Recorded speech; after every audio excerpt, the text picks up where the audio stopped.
San Hilario dijo: los cuerpos corrompidos por la lujuria son la morada de los demonios. En los libros de Samuel o de Primero y Segundo Reyes, si se busca en la Biblia católica, leemos de David: Dios reemplazó específicamente a Saúl por David porque Dios ve al hombre según su corazón.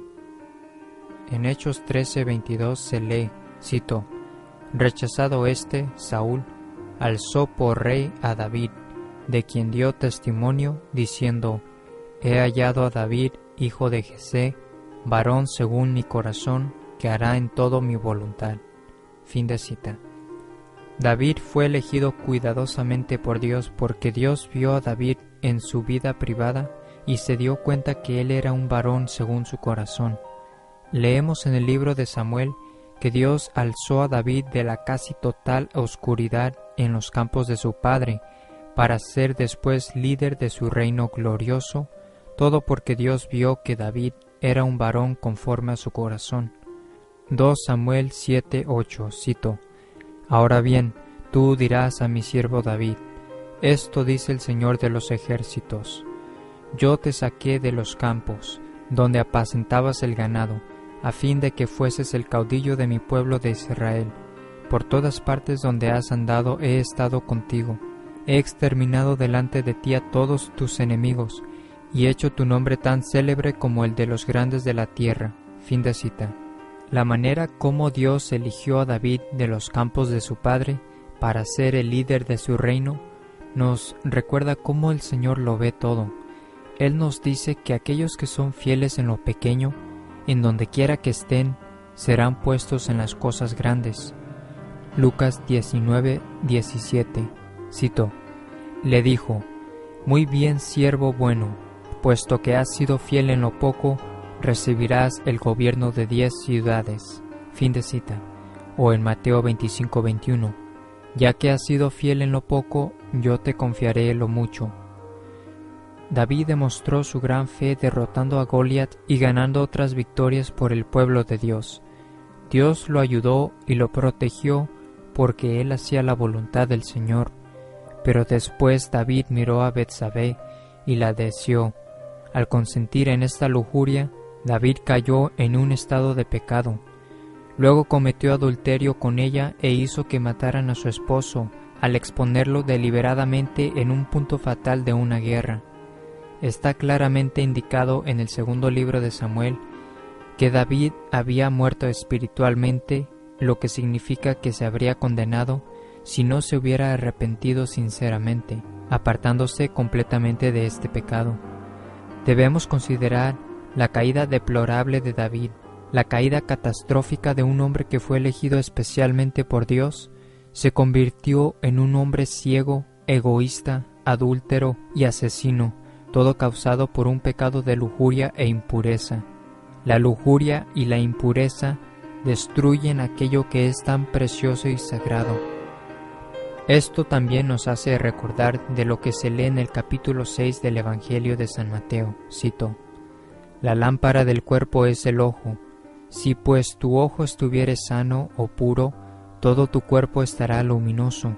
Pero si tu ojo estuviere enfermo o malicioso, todo tu cuerpo estará en tinieblas. Pues si la luz que hay en ti es tinieblas, ¿qué tales serán las tinieblas?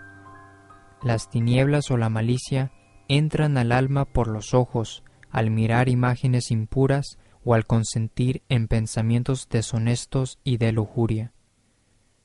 Para más información consulte nuestro sitio web vaticanocatólico.com. vaticanocatólico.com. San Gregorio Magno dice: quien se manche con la profanación de la lujuria, le cerrará las puertas de su corazón a la entrada de la verdad. Después del rey David, fue el rey Salomón quien reinó al pueblo de Israel. En Primero Reyes capítulo 3, o si se tiene una Biblia católica tradicional, es 3 Reyes capítulo 3, leemos que Salomón amaba al Señor. Las intenciones de Salomón eran puras. Él quería servir a Dios y seguir sus caminos. Demostrando la pureza de su intención, Salomón le pidió sinceramente al Señor un corazón sabio e inteligente. Le pidió sabiduría para juzgar al pueblo con justicia y discernir entre el bien y el mal. Sus intenciones puras agradaron al Señor. Como resultado, el Señor premió a Salomón con dones únicos y abundantes. Cito: agradó al Señor que Salomón le hiciere esta petición, y Dios le dijo: por haberme pedido esto y no haber pedido para ti ni vida larga, ni muchas riquezas, ni la muerte de tus enemigos, sino haberme pedido entendimiento para hacer justicia, yo te concedo lo que me has pedido, y te doy un corazón sabio e inteligente, tal como antes de ti no ha habido otro ni lo habrá en adelante después de ti. Y aún te añado lo que no has pedido, riquezas y glorias tales, que no habrá en tus días rey alguno como tú. Y si andas por mis caminos, guardando mis leyes y mandamientos, como lo hizo David, tu padre, prolongaré tus días. Fin de cita. Primero Reyes 3:14. Entonces leemos que Dios le concedió a Salomón a un grado más alto que cualquier otro haya obtenido. Este es un ejemplo de cómo el Señor premia abundantemente las intenciones puras y los deseos sinceros. El rey Salomón mostró de inmediato su sabiduría al juzgar correctamente entre dos mujeres que se estaban peleando por el mismo niño, por lo que el pueblo se maravilló. Cito: todo Israel supo la sentencia que el rey había pronunciado, y todos temieron al rey, viendo que había en él una sabiduría divina para hacer justicia. Fin de cita. Primero Reyes 3:28. Cito: y la sabiduría de Salomón sobrepasaba la de todos los hijos de Oriente y la sabiduría de toda del Egipto. Fue más sabio que hombre alguno, y su fama se extendió por todos los pueblos en derredor. Profirió 3000 parábolas, y sus cantos fueron 1005. De todos los pueblos venían para oír la sabiduría de Salomón, de parte de todos los reyes de la tierra, a los que había llegado la fama de su sabiduría. Fin de cita. Primero Reyes 4. Salomón excedió a todos los reyes de la tierra, tanto en sabiduría y en prosperidad. Tenía una armada, y construyó una casa para el Señor, el gran templo. Su reino era tan magnífico que iban personas de lugares lejanos para ver su esplendor. Leemos sobre la reina de Sabá y cómo fue a verlo. Esta es la mujer que Jesús mencionó en Mateo 12:42. Cito: la reina del mediodía se levantará en el juicio contra esta generación y la condenará, porque vino de los confines de la tierra para oír la sabiduría de Salomón, y aquí tenéis quien es más que Salomón. Fin de cita. Cito: llegó a la reina de Sabá la fama que para gloria del Señor tenía Salomón, y vino para probarle con enigmas. Llegó a Jerusalén con muy numeroso acompañamiento, y con camellos cargados de aromas, de oro en gran cantidad, y de piedras preciosas. Vino a Salomón y le propuso cuanto quiso proponerle, y a todas sus preguntas respondió Salomón, sin que hubiera nada que el rey no pudiera explicarle. La reina de Sabá, al ver la sabiduría de Salomón, la casa que había edificado, los manjares de su mesa y las habitaciones de sus servidores, sus cometidos y los vestidos que vestían, los de los coperos y los holocaustos que se ofrecían en la casa del Señor, fuera de sí, le dijo al rey: verdad es cuanto a mi tierra me dijeron de tus cosas y de tu sabiduría. Yo no lo creía antes de venir y haberlo visto con mis propios ojos, pero cuanto me dijeron no es ni la mitad. Tienes más sabiduría y prosperidad que la fama que a mí me había llegado. Fin de cita. Primero Reyes capítulo 10. Pero después Salomón comenzó a cometer pecados con mujeres. Dios le había ordenado a su pueblo no casasen con mujeres de otras naciones porque adoran a falsos dioses.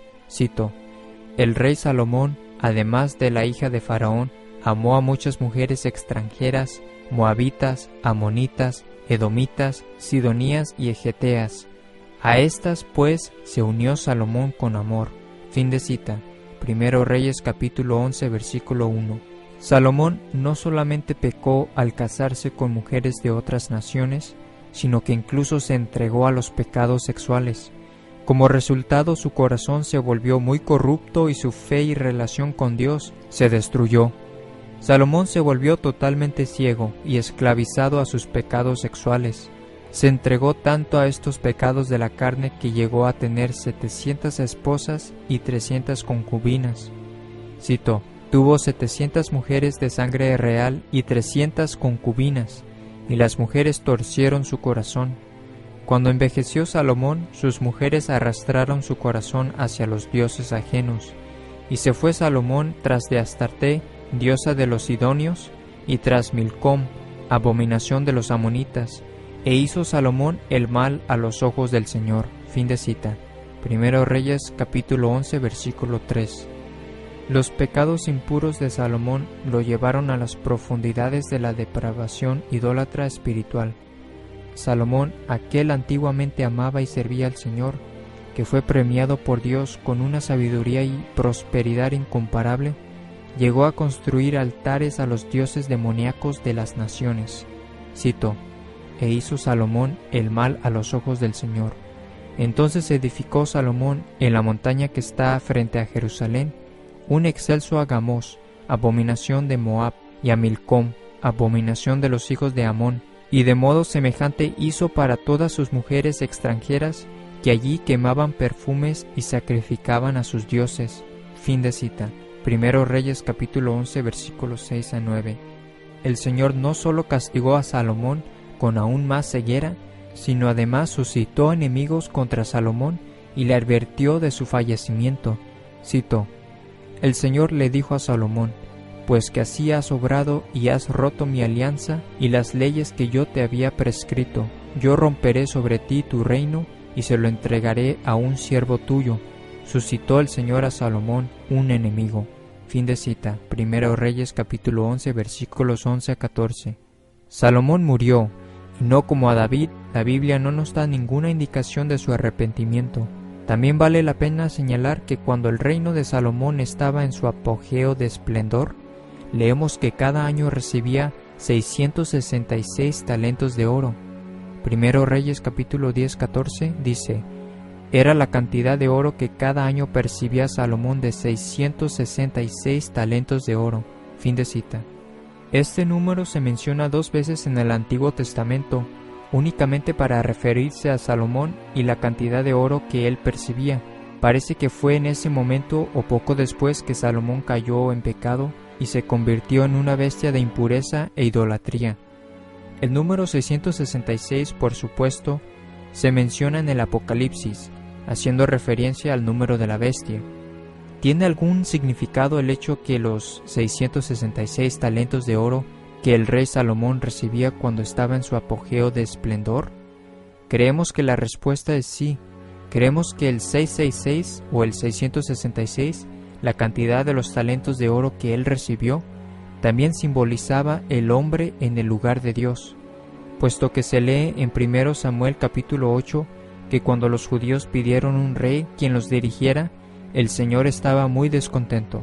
Cito: se reunieron todos los ancianos de Israel y vinieron a Samuel, y le dijeron: danos un rey para que nos juzgue como todos los pueblos.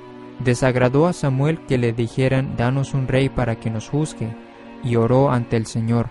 Pero el Señor le dijo a Samuel: oye la voz del pueblo en cuanto te pide, pues no es a ti a quien rechazan, sino a mí, para que no reines sobre ellos. Fin de cita. El pueblo de Israel quería un rey que reinara sobre ellos como todos los pueblos, pero el Señor le desagradó esta petición porque significaba que el pueblo lo rechaza a él como su rey. Ellos querían seguir a un hombre, querían que un hombre reinara sobre ellos. A pesar de su descontento, el Señor les concedió su petición.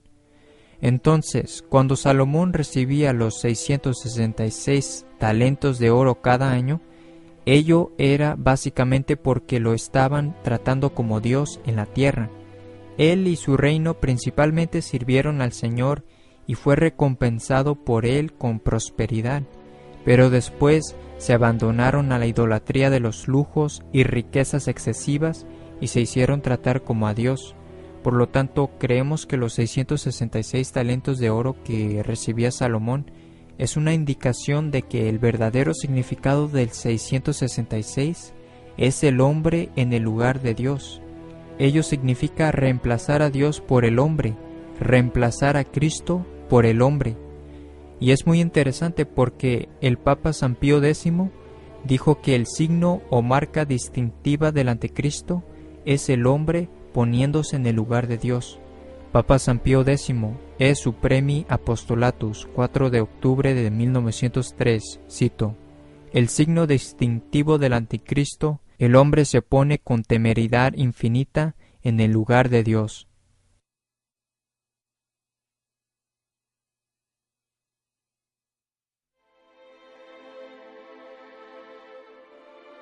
San Hilario dijo: los cuerpos corrompidos por la lujuria son la morada de los demonios. La pornografía y la masturbación son definitivamente pecados mortales. Es lamentable que tengamos que hablar de estos temas. Sin embargo, debido a que hemos recibido varias consultas sobre estas cuestiones, deben ser respondidas. Debemos predicar contra estos pecados con alguna especificidad, no sea que las personas perezcan en su ignorancia. El pecado mortal destruye el estado de justificación, el estado de gracia santificante. Los que mueren en ese estado de pecado mortal irán al infierno. Debería ser evidente para todos que la masturbación es un pecado mortal. Sin embargo, hay una manera de demostrarlo por la Biblia. En 3 lugares diferentes del Nuevo Testamento, San Pablo da una lista de varios pecados que excluyen a las personas del reino de los cielos. Por ejemplo, en Gálatas capítulo 5 versículos 19 a 21 dice: y manifiestas son las obras de la carne, que son adulterio, fornicación, inmundicia, lascivia, idolatría, hechicerías, enemistades, pleitos, celos, iras, contiendas, disensiones, herejías, envidias, homicidios, borracheras, desenfrenos y cosas semejantes a estas. Los que hacen tales cosas no heredarán el reino de Dios. Fin de cita. Esto en cuanto a la idea que todo lo que se necesita para la salvación es solo creer. En estos versículos, San Pablo les está hablando a los creyentes, a los cristianos. Otro ejemplo en donde enlista varios pecados que excluirán a las personas del cielo se encuentra en 1 Corintios capítulo 6 versículos 9 a 11. Cito: no os engañéis, ni los fornicarios, ni los idólatras, ni los adúlteros, ni los afeminados, ni los sodomitas, ni los ladrones, ni los ávaros, ni los borrachos, ni los maldicientes, ni los estafadores heredarán el reino de Dios. Fin de cita. Y de nuevo en Efesios 5, 5 a 8 dice: porque sabéis esto, que ningún fornicario o inmundo o avaro que es idólatra tiene herencia en el reino de Cristo y de Dios. Nadie os engañe con palabras vanas. Por lo tanto, San Pablo dice claramente que estas cosas son pecados gravísimos que excluyen a la persona del reino de Dios. Y él menciona la fornicación, la que incluye los actos sexuales fuera del matrimonio, y son actos de fornicación no solo las relaciones sexuales fuera del matrimonio, sino también los actos que inducen a las relaciones sexuales. Todos son pecados mortales. También menciona el adulterio, la borrachera, a mucha gente que se emborracha, eso es un pecado mortal, y luego nos dice, entre otras cosas, algo que quizás sea confuso para ciertas personas. Menciona inmundicia en Gálatas 5, 19 a 21, como uno de los graves pecados que excluyen a la persona del reino de Dios. En 1 Corintios 6, 9 a 11 dice afeminados, y en Efesios capítulo 5 versículos 5 a 8 nos dice ningún fornicario o inmundo. Entonces hace 2 referencias al pecado mortal de la inmundicia y una a los afeminados. Ahora bien, algunos han concluido que los afeminados se refieren a los homosexuales, y la homosexualidad es en definitiva un pecado mortal que excluye a las personas del reino de Dios. Pero, ¿qué quiere decir San Pablo cuando dice ningún inmundo? Pues Santo Tomás de Aquino en su Suma Teológica nos explica su significado. Él nos explica lo que los padres de la Iglesia entienden de estos términos y referencias. Santo Tomás de Aquino, Suma Teológica, partes 2.2, capítulo 154, artículo 11, cito: como dijimos ya antes, existe una determinada especie de lujuria en la que hay una razón de torpeza que hace que el acto venéreo sea malo. Esto puede darse bajo un doble aspecto. En primer lugar, choca contra la recta razón, como sucede en todo vicio de lujuria. En segundo lugar, se opone también al mismo orden natural del acto venéreo apropiado a la especie humana, y entonces se llama vicio contra la naturaleza. Entonces, lo que nos explica Santo Tomás es que cuando se practica el acto venéreo de una manera contraria al orden que Dios le destinó, esto es la procreación de la especie humana, dicho acto se llama vicio contra la naturaleza, lo que constituye un pecado mortal de lujuria. A continuación, Santo Tomás explica, cito: esto puede suceder de varios modos. Primero, si se procura la polución sin coito carnal o relación sexual, por puro placer, lo cual constituye el pecado de inmundicia, al que suele llamarse afeminación. Fin de cita. Está clarísimo. Santo Tomás identifica aquí el término inmundicia con el término empleado por San Pablo en Gálatas 5 y Efesios 5, y que separa a la persona del reino de Dios. Santo Tomás, que conocía bien las enseñanzas de los padres, dice que eso se refiere a la masturbación, si se procura la polución, en otras palabras, lo que no es conforme al acto venéreo como Dios lo destinó, y dice sin coito carnal, lo que significa sin relación sexual, por puro placer, lo cual constituye el pecado de la inmundicia, al que suele llamarse afeminación. Entonces, algunas personas también creen que la masturbación es a lo que se refiere en 1 Corintios 6, 9 a 11, cuando dice: ni los idólatras, ni los adúlteros, ni los afeminados, etc., heredarán el reino de Dios. Así que es una verdad bastante sorprendente para aquellos que, en su ceguera y depravación espiritual, sostienen que esto no es un pecado mortal. Claro que lo es. No solamente es obviamente un pecado mortal, sino además es señalado como uno de los mayores pecados mortales, un ejemplo clarísimo de un pecado mortal que excluye a la persona del reino de Dios.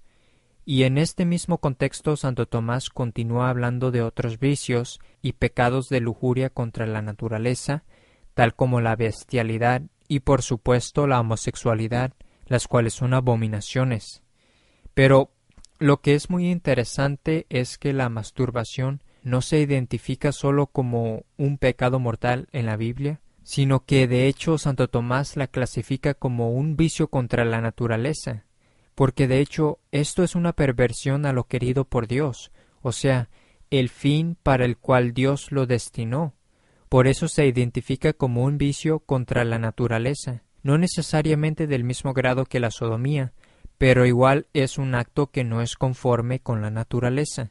Personalmente, creo que esta es la razón de por qué vemos cada vez más personas homosexuales, porque este es un pecado mortal que es contrario a la naturaleza, y cuando las personas se entregan a los pecados de la carne y a este tipo de actividad mortalmente pecaminosa, es ahí cuando a veces se permite al demonio que se apodere de ellos y volverlos totalmente contra la naturaleza.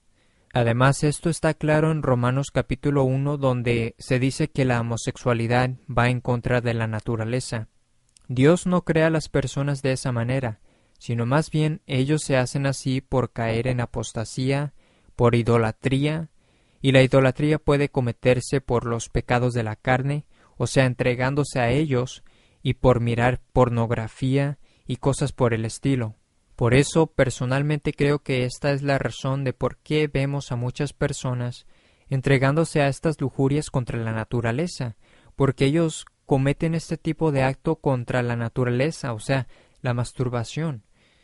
Creo que es análogo a lo que se dice de la marihuana, que es una droga que le da la entrada a otras drogas más peligrosas, y como la masturbación es un vicio contra la naturaleza, las personas que cometen este pecado mortal pueden ser inducidas totalmente a la lujuria contra la naturaleza. Ahora bien, es obvio que el que ve pornografía comete pecado mortal. Jesucristo fue claro en sus palabras en Mateo capítulo 5, donde nos dice: todo el que mira a una mujer deseándola ya adulteró con ella en su corazón. Y sabemos que el adulterio es identificado en 1 Corintios 6:9 como un pecado mortal que excluirá a la persona del reino de Dios. Por tanto, quien mira pornografía está cometiendo adulterio y o fornicación en su corazón. Esto también significa que es pecado mortal consentir totalmente en pensamientos impuros. Y aquellos que hacen estas cosas están en un estado de pecado mortal. Ellos deben convertirse, arrepentirse, deshacerse completamente de estos pecados y abrazar plenamente la fe católica. Consulte nuestro sitio web vaticanocatólico.com para más información, porque los que mueren en tal estado de pecado se irán al infierno para siempre.